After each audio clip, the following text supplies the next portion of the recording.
Oi, pessoal, tudo bom? Eu sou a professora Luísa Sampaio e vou tentar transmitir aqui para vocês a disciplina de macroeconomia e finanças públicas, que é muito exigida em concursos públicos, principalmente da área fiscal, não é isso? Então, nós vamos começar abordando primeiro assuntos, vamos dizer assim, essenciais para a compreensão da macroeconomia como um todo. Então, nós vamos falar de conceitos básicos macroeconômicos, né? Para isso, nós utilizaremos, para quem se interessar em adquirir, quem não quiser também, não tem problema, pode acompanhar com outros livros e pode, ou então acompanhar só com a aula mesmo. Mas o interessante, quem puder e quem quiser, é adquirir o livro Macroeconomia Esquematizado, certo? É esse daqui, ó, que eu estou mostrando aqui, ó. Macroeconomia Esquematizado. Tá? É da editora Saraiva e é da minha autoria. Por quê? Porque o curso aqui ele é um pouco curto, né? Então, nós só vamos ter 9 horas de curso, então não dá para a gente realizar exercícios.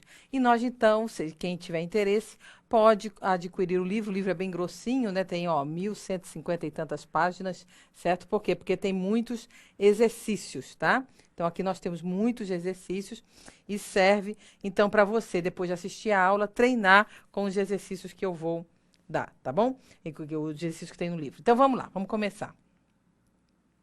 Então, a primeira coisa que eu quero que vocês entendam é o seguinte: a macroeconomia, ela nasceu, né, a partir da década de 30, mais precisamente em 1936, com um carinha chamado Keynes. Ele fez uma obra, né, e ele veio intervir na economia na década de 30, precisamente a partir da quebra da Bolsa de Valores de Nova York em 1929, dando a solução para a crise que era uma crise terrível que abalou, né, a economia mundial, não foi só os Estados Unidos, foi a economia mundial, né?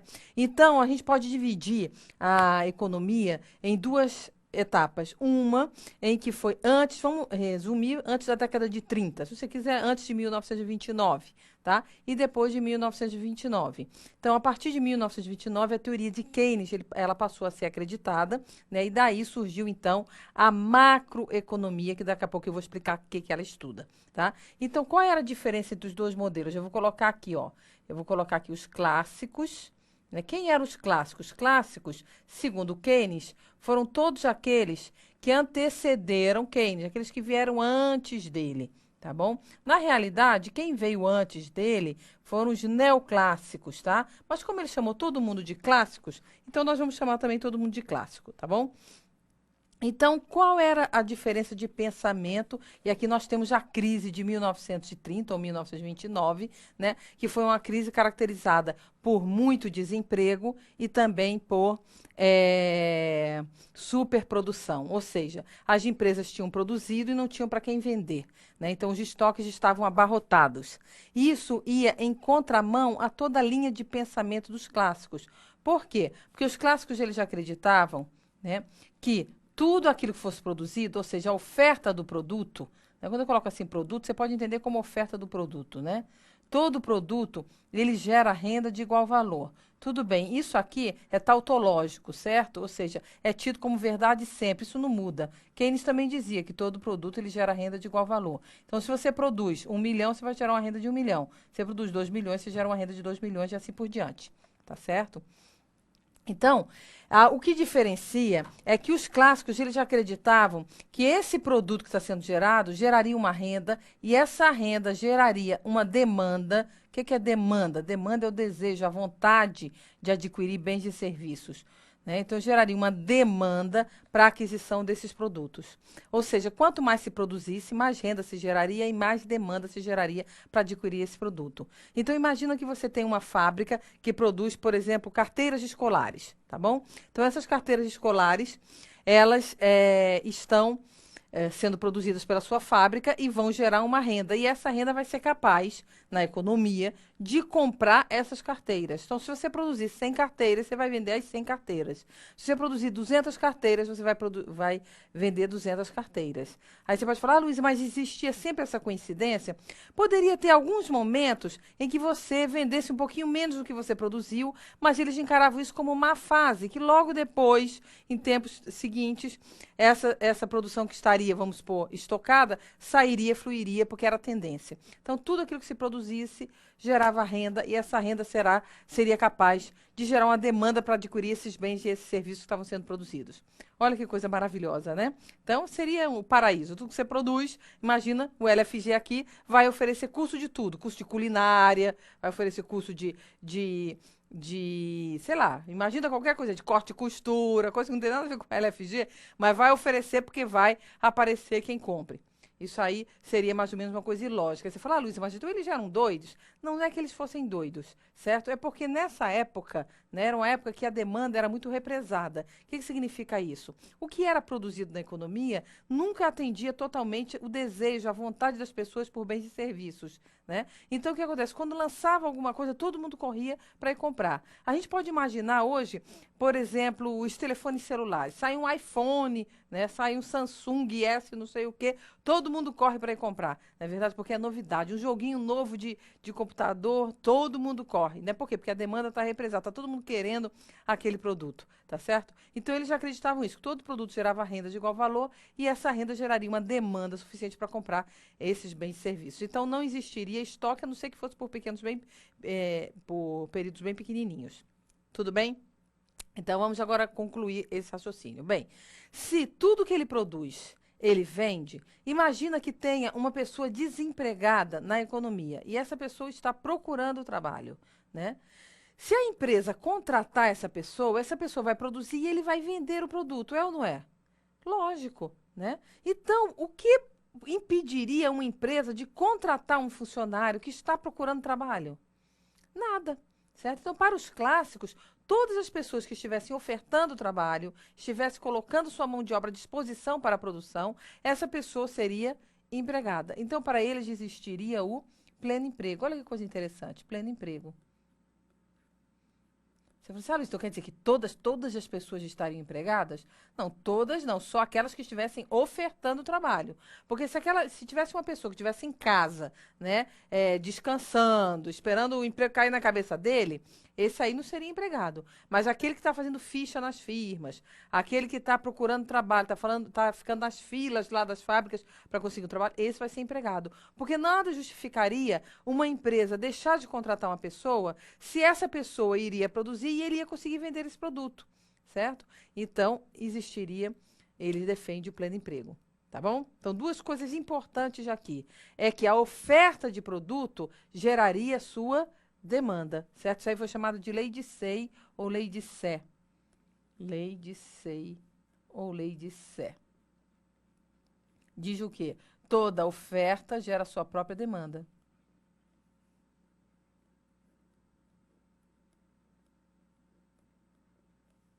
Toda oferta gera sua própria demanda.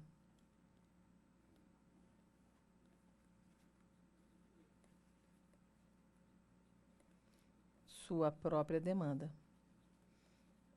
Olha, isso aqui é importantíssimo, pessoal. Por quê? Porque foi justamente em cima disso que Keynes veio mostrar que as coisas não funcionavam assim. Por quê? Porque se eles defendiam, os clássicos defendiam o pleno emprego, como é que aqui, em 1929, havia desemprego? Se eles defendiam que toda oferta gera sua própria demanda, por que aqui em 1929 houve uma superprodução e que teve que ficar estocada, encalhada lá porque ninguém comprava? Certo? Aí vem Keynes e vem dizer o seguinte, olha, todo produto gera renda de igual valor, sendo que essa renda não necessariamente vai ser destinado à aquisição do produto. Não necessariamente. Por quê? Por que não? Porque é o seguinte, existiu o que eles chamavam de vazamentos, certo? Quais seriam os vazamentos? Uma parte dessa renda aqui poderia ser destinado a poupança. Poupança eu represento pela letra S de saving, certo? Em inglês, certo? Então, a gente vai ouvir falar muito em S de saving. Então, Keynes dizia, uma parte dessa renda pode ser o quê? Desviada, pode haver um vazamento para a poupança. Existem vários vazamentos, pode ser a poupança, pode ser o pagamento de tributos, pode ser a importação, mas vamos falar só na poupança aqui. Então, haveria um vazamento que seria a poupança. Então, se eu produzisse 100 e gerasse 100 de renda e resolvesse poupar 20, apenas 80 voltaria para a aquisição do produto. Então, ia começar a sobrar produto, certo? Aí Keynes veio mostrar isso, certo? Aí você fala assim, mas os clássicos não acreditavam que as pessoas poupavam, não? Lógico que acreditavam. Eles acreditavam que as pessoas poupavam, sim, senhor. Então se as pessoas poupavam, então quer dizer que não ia ter demanda para o produto. Não. Pelo seguinte, por quê? Porque eles acreditavam também que enquanto existiam algumas pessoas que poupavam, existiam empresas querendo investir, certo?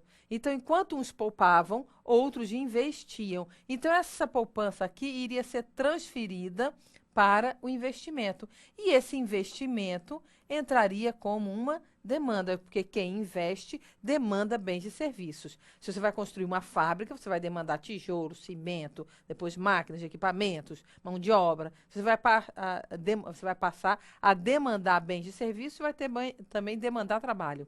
Não é isso? Então, o que os clássicos acreditavam? Eles acreditavam que essa poupança e esse investimento seria uma mera transferência de recursos. Enquanto alguns poupavam, outros investiam no mesmo valor. Luísa, mas é muita coincidência, né? Tudo que um poupa, outro investe. E se por acaso a poupança fosse maior que o investimento? E se o investimento fosse maior do que a poupança? Né? Realmente teria esse problema, mas existia um termômetro que regularia isso. Qual seria esse termômetro? Esse termômetro eu dou o nome de taxa de juros. Eu vou colocar aqui, a taxa de juros pode ser representada por I pequenininho, que seria a taxa de juros nominais, como pode ser representada por Rzinho, que seria a taxa de juros reais. Então, essa taxa de juros, ela serviria para equilibrar a poupança e investimento. Então, por exemplo, se a poupança estivesse pequena e o investimento muito alto, a taxa de juros iria subir para estimular a poupança e desestimular o investimento. Lembre-se que esse investimento que eu estou falando é um investimento produtivo, tá? Não é investimento que você vai aplicar em títulos, não. Investimento produtivo, ou seja, você vai construir uma fábrica, você vai comprar uma máquina, você vai comprar um equipamento, certo? Você vai ampliar a sua fábrica, certo? Você vai construir prédios. Então, isso aí é investimento, tá bom? O investimento em macroeconomia é esse, tá? Então, se a taxa de juros, se a poupança estivesse muito alta e o investimento estivesse pequeno, a taxa de juros iria cair para desestimular a poupança e estimular o investimento. De tal maneira que ela regularia a poupança e investimento. Tudo bem? Então, se ela ia regular a poupança e investimento, tudo aquilo que estivesse sendo poupado iria ser transferido sob a forma de investimento. E o investimento é um dos componentes da demanda, certo? Quando as empresas elas investem, elas estão demandando bens e serviços. Tá bom? Então, esse investimento ele retornaria ao ciclo e fecharia o ciclo, fazendo com que todo produto gerasse uma demanda de igual valor. Para Keynes não havia isso, não? Não, Keynes realmente ele dizia que existia poupança, existia também investimento, certo? Existia poupança e existia investimento. O problema é que essa transferência aqui de recursos não se daria via taxa de juros. E como não se dá via taxa de juros, não necessariamente ela seria igual. Uma poupança não geraria um investimento igual. Certo? Depois nós vamos ver que ele dizia o contrário, que era o investimento que geraria uma poupança. Certo? Então, para os dois modelos, tanto para o modelo clássico como pelo modelo keynesiano, a poupança é igual ao investimento. Sendo que, como no modelo clássico, é como se a poupança nascesse primeiro. E no modelo keynesiano é como se o investimento nascesse primeiro.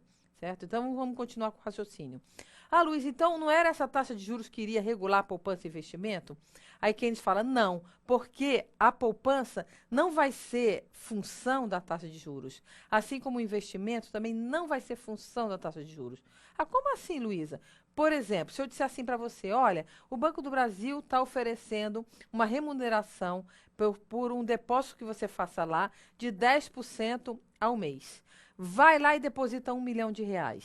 Vai lá e deposita R$ 1 milhão. Estou te dando esse conselho. Vai lá, porque se você depositar R$ 1 milhão, no final do mês você tem 1,1 milhão, porque ele está dando 10% de rendimento. Você vai lá depositar R$ 1 milhão? Provavelmente não. Por quê? Porque você não tem R$ 1 milhão. Se você tivesse R$ 1 milhão, provavelmente, assim, em dinheiro vivo, provavelmente você não estaria nem estudando para concurso público. Não é verdade? Então, o que acontece? A poupança ela não vai ser função da taxa de juros. Não é uma taxa de juros suficientemente alta que vai fazer as pessoas pouparem mais. Certo? O que vai fazer as pessoas pouparem mais é elas terem renda ou não. Então, ele dizia que aqui a poupança ela seria uma função da renda. Renda representa pela letra Y de yield, que significa rendimento em inglês, certo? Yield. Agora, então seria função da renda. Você fala, Luísa, mas o investimento seria função da taxa de juros, né? Vamos ver.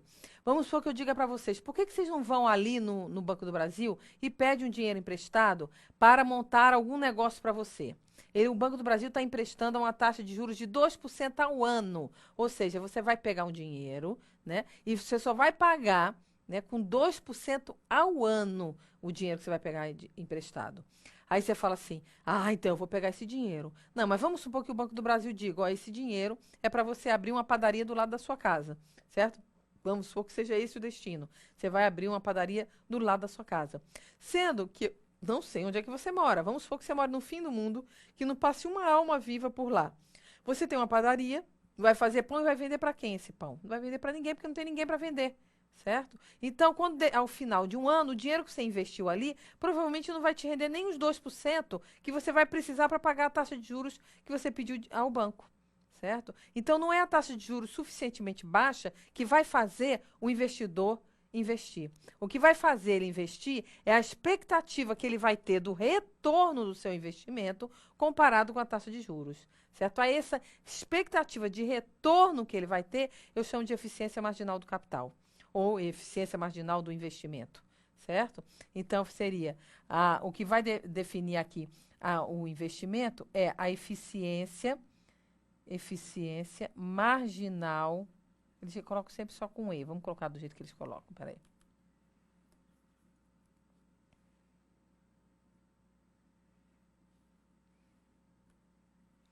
Eficiência marginal do capital, ou se você quiser, eficiência marginal do investimento, ou produtividade marginal do capital, produtividade marginal do investimento, comparado, então vamos comparar aqui com a taxa de juros.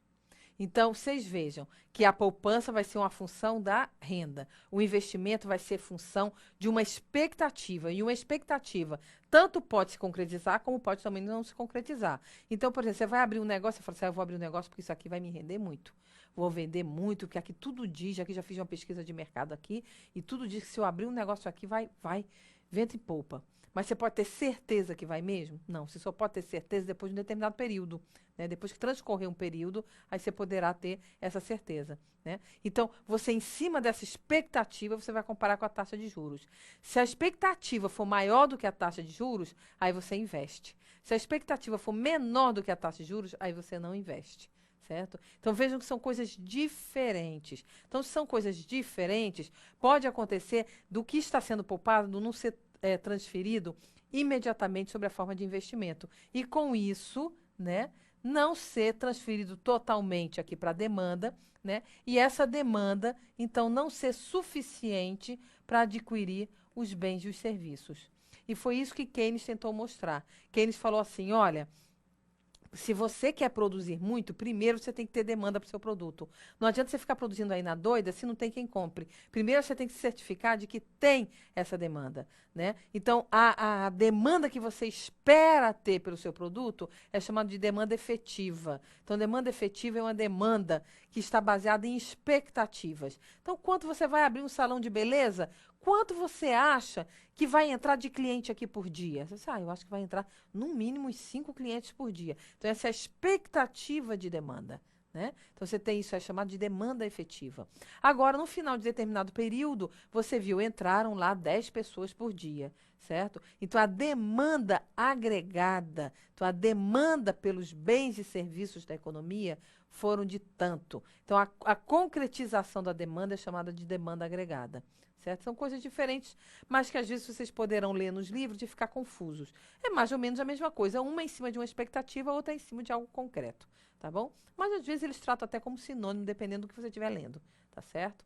Então, Keynes veio dizer, ó, não adianta ficar produzindo aí à toa, né, se não tem demanda para esse produto. Então, o que precisa ser feito? Precisa estimular a demanda agregada. Precisa fazer com que os setores da economia demandem bens e serviços.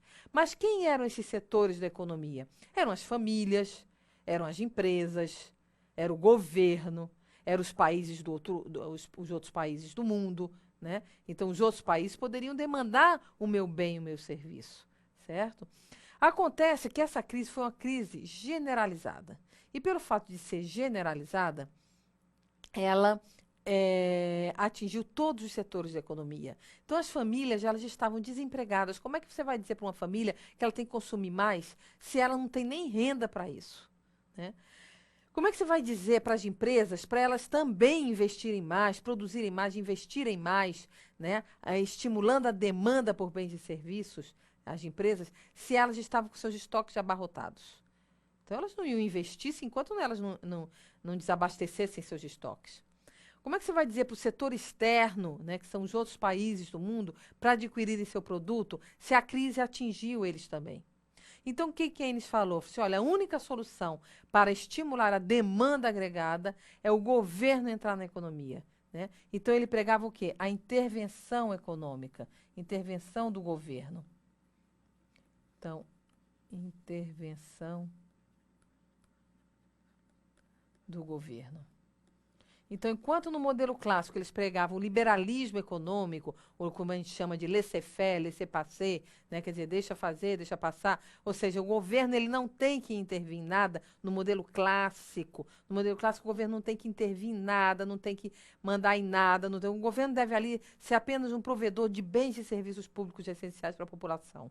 Ele não tem que entrar no processo produtivo. Aí vem Keynes e diz, não, não é bem assim. O governo ele tem que estar presente justamente para garantir nesses momentos de crise, né, a sua força, a sua presença. Então, ele está ali para adquirir bens e serviços. Então, ele vai ser o quê? Agora, um Estado empreendedor, um Estado desenvolvimentista, como foi no Brasil. Né? Então, o Estado que vai fazer estradas, rodovias, usinas hidrelétricas, aeroportos, portos e etc. Né? Para quê? Para demandar bens e serviços e equilibrar a economia. Certo? Então, enquanto para os clássicos era a oferta que gerava sua demanda, para Keynes era a demanda que gerava oferta. Então, enquanto tivesse demanda por bens e serviços, as empresas produziriam. Então, para eles, a demanda agregada, se você quiser, a demanda gera a sua oferta. A demanda gera a sua oferta. Olha, coisas diferentes. Então, enquanto houver demanda, há oferta. Então, imagina que você tem uma fábrica e passa uma pessoa desempregada pedindo emprego para você. Você vai empregar e fazer ela produzir? Aí você vai dizer assim, Luiz, eu só vou fazer isso se tiver quem compre o produto que ela está fazendo. Exatamente. Você só vai empregar aquela mão de obra se houver demanda agregada.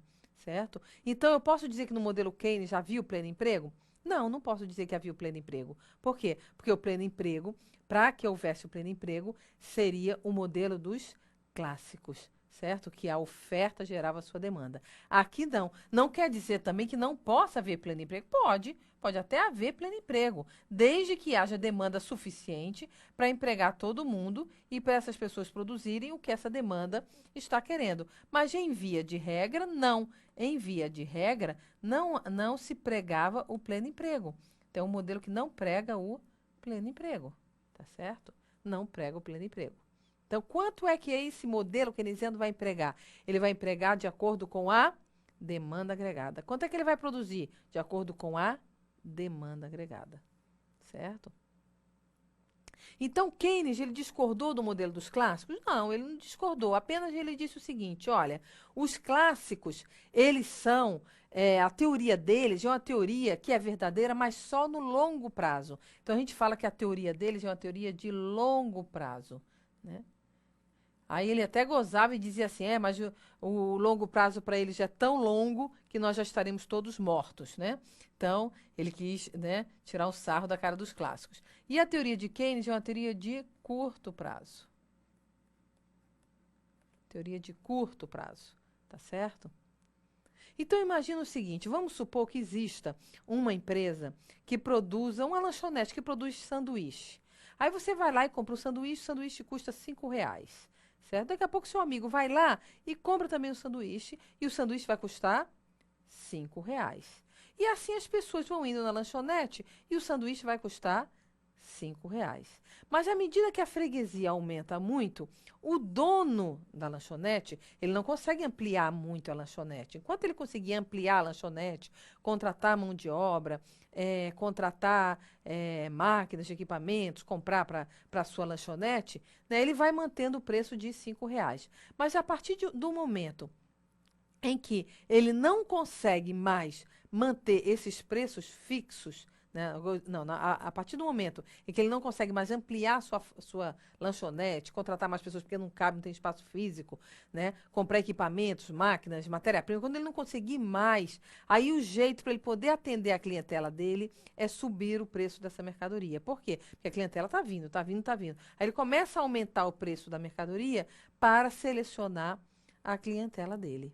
Certo?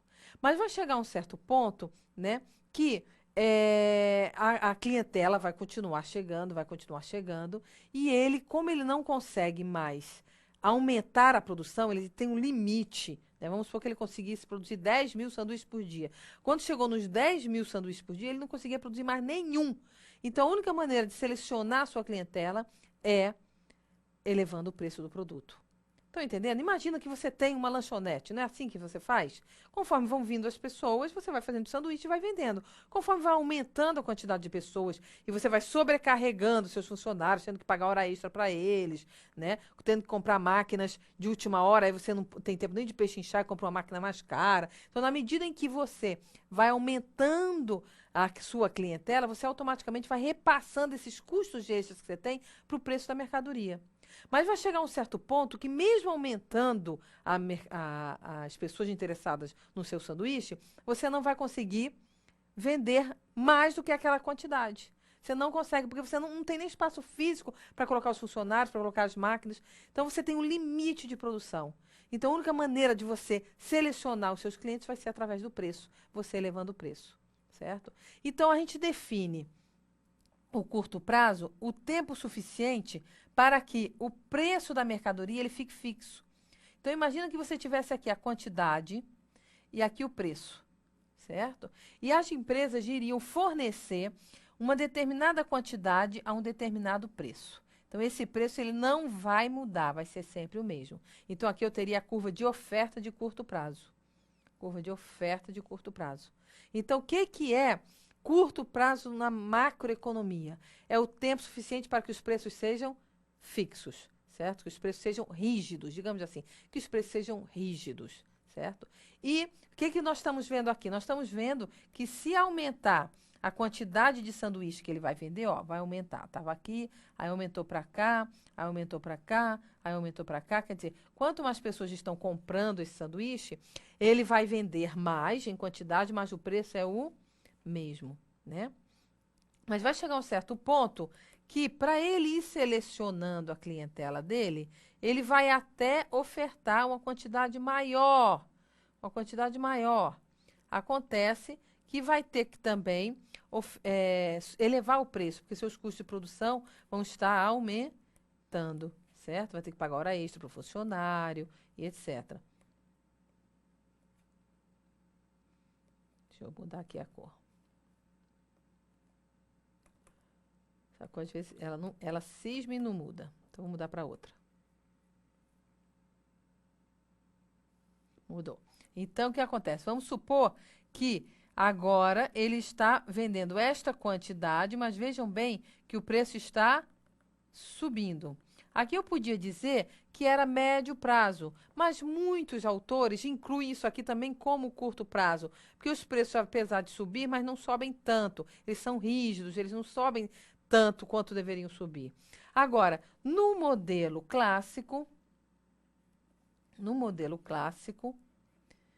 o que eu tenho? Eu tenho aqui a quantidade e tenho o preço.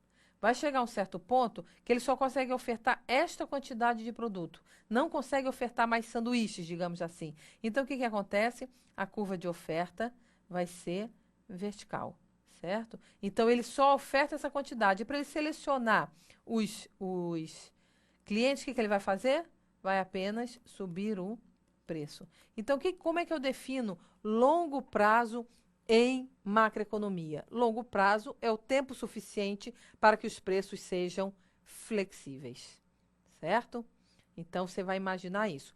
Longo e curto prazo. A definição é diferente da definição de microeconomia. Então, na macroeconomia, curto prazo é o tempo suficiente para que os preços sejam flexíveis, e longo prazo, que os preços sejam rígidos, e longo prazo é o tempo suficiente para que os preços sejam flexíveis.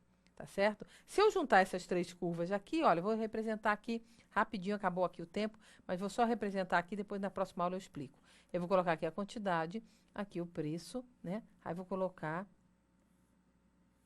essa curva de oferta, tá bom? Aí na próxima aula eu explico essa curva de oferta. Até lá, pessoal.